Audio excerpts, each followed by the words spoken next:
Make sure to stick to the very end. But jumping to the first myth submitted by Philip, is it possible to disrupt an ally's recall? In my mind, there's only 2 champions that have the ability to disrupt an allied channel ability like recall, Anivia and one other. And as you can see, as the Alistair was backing, I throw my W right onto him and the backing animation is cancelled. But does it work the same way with summon or teleport? As he's teleporting to the turret right above him, I throw my W and I cancel his teleport, putting his summon or teleport on cooldown. Of course, the other champion that has the same possibility is Trundle, the master of trolls. And troll he will, as you can easily throw his pillar, the E ability, right on an ally just as they're recalling, and bam, there goes the recall animation. But does this work with summoner teleport as well? As you can see, as I'm troll dancing right beside the Alistair, he's teleporting with the summoner spell, and I simply throw my pillar, cancel it, and put it on cooldown. The master of trolls strikes again. The next myth submitted by Dinas is, can you get hit by Vel'Koz's Q twice? So if you're not aware, Vel'Koz is of course the newest champion to League of Legends currently, and his Q does have 2 parts to it. So in this scenario with Flash, as the Q hits the Ezreal, he flashes upwards just in time, and clearly the second part of my Q went right through him, but no damage. But just for testing purposes, we tried this with Ezreal's E instead, and the same thing happens. It goes right through him and deals no damage. The next myth submitted by Cold Case, can Sona's W and Q follow a champion across the map?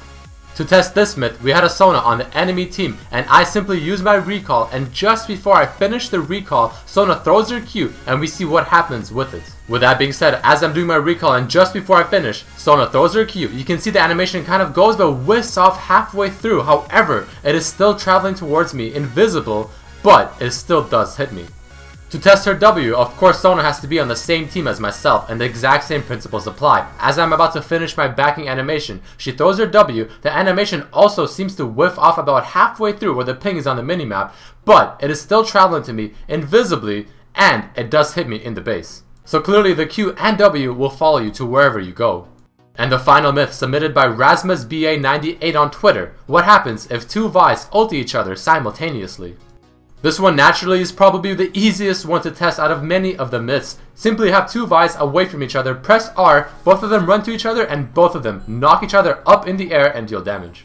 Now that we are at the end of the video, I have a huge announcement to make. I recently obtained a new partnership with a company named Phoenix that makes amazing game peripherals. I've been using the gear for a while and I can say only positive things about them. And I am also extremely pleased to have the opportunity to provide you guys with these gears as well, thanks to the partnership. For this giveaway, I will be giving away their mouse, the Nasita, and their mouse pad. Entering the giveaway is extremely simple. All you have to do is like this video, follow myself and Phoenix on Facebook, and under a post that I make on my Facebook fan page, you just simply have to leave a comment as to why you want to win these awesome gears. I'll be doing this giveaway 3 times a month on my League of Myth series, so if you don't win this time, you always have more chances. Good luck to everyone that is entering, and I also hope you guys enjoyed this video. Peace!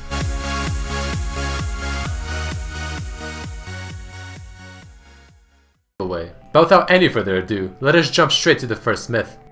This one, submitted by Mukasi Krauj on Twitter, is: if Nocturne ults a Malphite who ults away and the Vi ulties the Nocturne, will the Vi follow the Nocturne?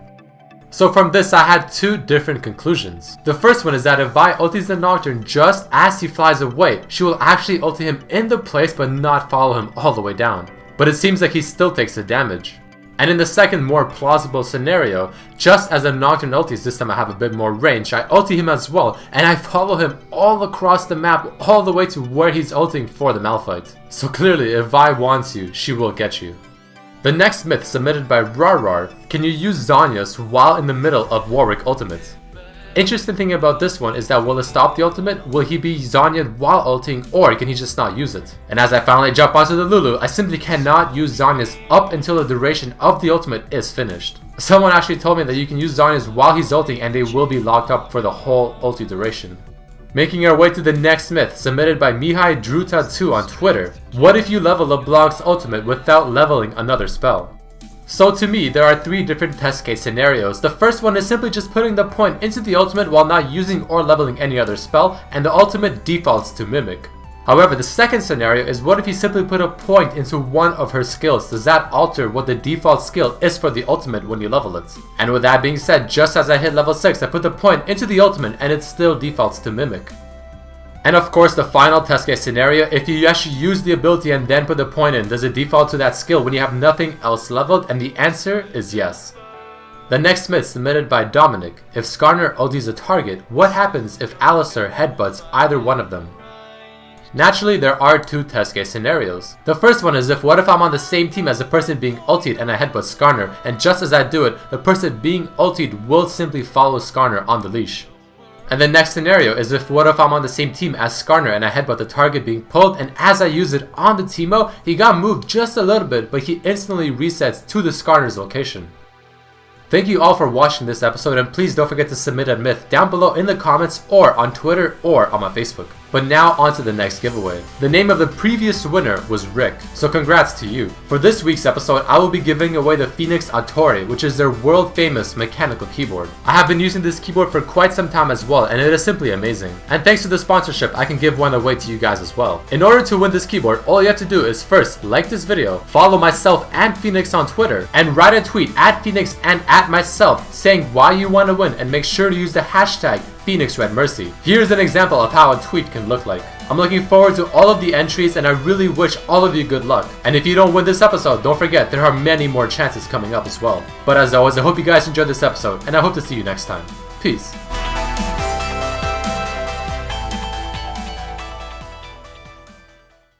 Hey guys, what is up, and I welcome you to a new episode of League of Myths. Please don't forget to throw in a like if you did enjoy this episode, and also to stay till the very end for another Phoenix giveaway. But without any further ado, the first myth submitted by T.O. Lincoln states: what happens if two Alistars headbutt each other at the same time?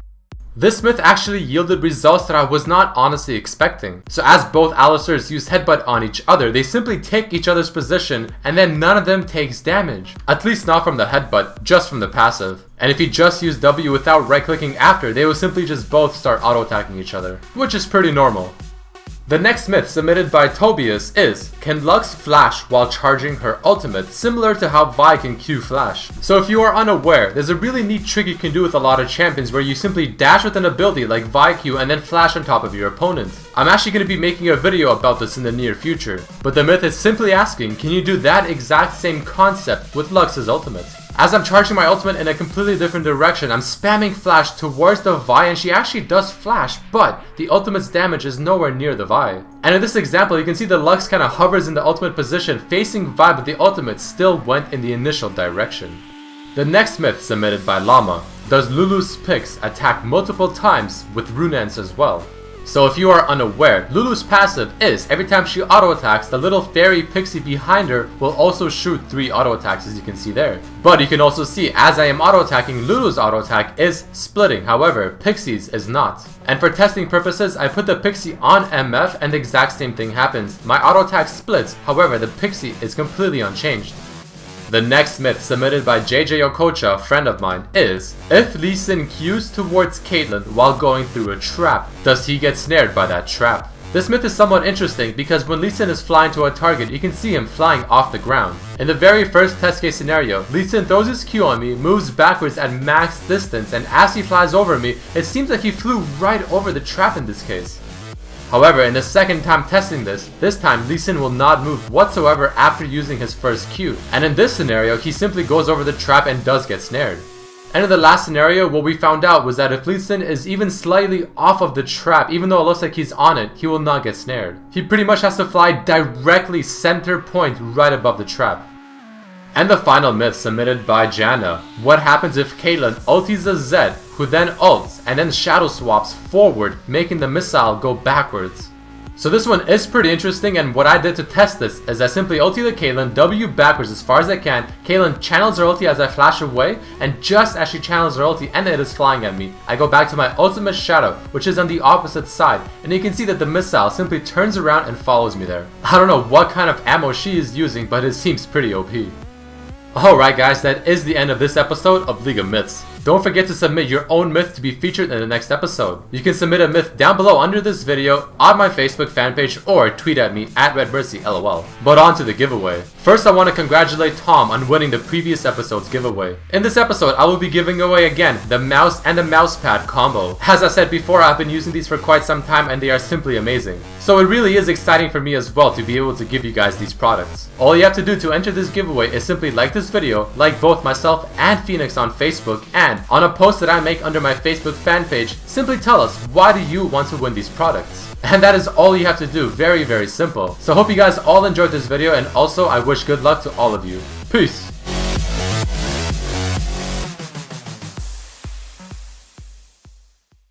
Hey guys, what is up, and I welcome you to a very new episode of League of Myths. Don't forget to stay tuned till the very end of this video for another sweet Phoenix giveaway. But without any further ado, let us jump into the first myth. This myth, submitted by Alejandro. What happens if Cassiopeia ults a Lux or Jarvan or Darius while they're still in mid ulti? So as I'm sure you guys can probably guess, this one was quite difficult to do because you have to have the timing almost perfect. But in the first example, as the Jarvan goes in, you can see that I ulted him just in time. I can't seem to get him at the very top as he will jump down no matter what and finish the ultimate. But regardless, he will get stunned once he lands down. In the next example with Darius, it's a bit more appealing as he looks like a very nice statue up in the air, but as he's in the air looking like he's still jumping down on me, the damage has already hit me. And of course, the last champion we wanted to test for this specific myth was Lux. And she acts very similar to the way Darius and Jarvan did as well. In this example, I ulted her slightly after the laser actually hit me. However, we tried her once more, and this time I got her a bit earlier, and as she is stunned and frozen by my ultimate, she still gets the ulti off. So no matter when you hit them, they will get the ultimate off. But hitting them early can definitely make for a much more appealing statue. The second myth that I did choose for this week's episode was submitted by my friend Boomshaka, and this is a very interesting one. Can Draven catch an enemy Draven's axe without having a point in Q? So we all know and love how two Dravens in the same game, of course being on different teams, can definitely catch each other's axes. But what if I didn't even put a point in my Q at level 1 and instead put it in my W? It looks like I can still catch the axes from the enemy Draven, which is really interesting since this pretty much lets me have two skills at level 1. This can definitely make for some pretty interesting outplays in a normal game if you ever do a Draven versus Draven mirror match. But for fun, we also want to test what happens if you have two Dravens that use two different skins and I catch the axe of the other Draven. Does my axe spinning on my arm switch to my skin's axe, or will it still stay spinning as the enemy Draven's skin? And as I'm sure you guys can tell from the video by looking at it right now, the skins will not affect the axes if you switch axes with two Draven players. And going to the next myth that is submitted by Milan. Can Anivia block Nocturne, Vi, or Malphite ultimate with her wall? Champions with dash or jump abilities definitely have the ability to jump over the wall. However, if you place the wall in the champion's path as their mid jump or mid dash, the wall does count as an interrupt for the split second that it is going up, meaning that it will stop a lot of the dashes and jumps like you saw with Kha'Zix and now Vi. So with this in mind, can the same thing apply to those ultimates I listed earlier? Using Vi as the first example, as she ultis me, I put the wall right in front of her path and it says cannot be disabled right on top of her with the text, clearly stating the wall will not affect her. However, certain situations gave different results. The end result is more or less the same. However, if I put the wall closer to myself as the Vi is ulting me beside me, the wall tends to push her away, meaning that once she does land after her ultimate, she will be on the other side of the wall, giving Anivia a pretty decent way to escape.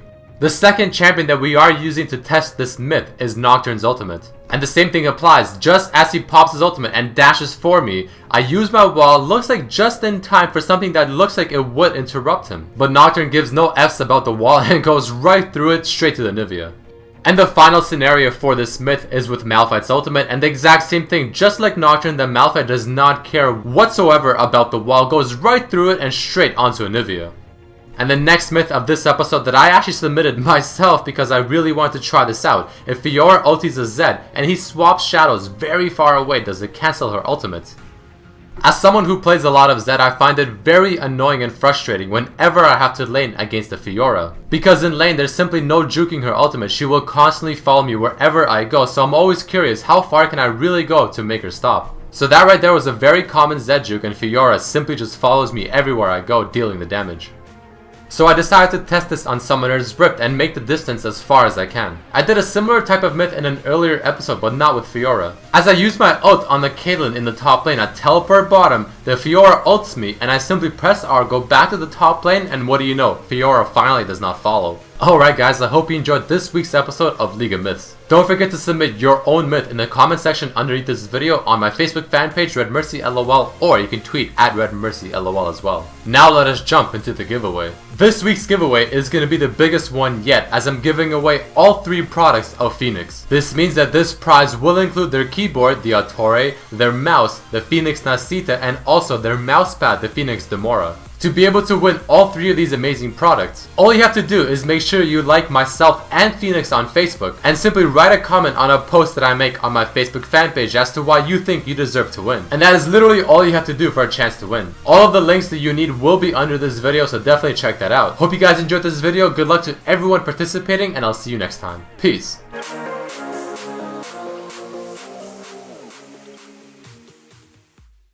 Hey guys, what is up, and I welcome you to a new episode of League of Myths. Make sure to once again stay tuned to the very end for another giveaway from Phoenix. But on to the first myth. With Twitch's E having a new particle effect, does this now mean that Yasuo's wind wall can block the spell?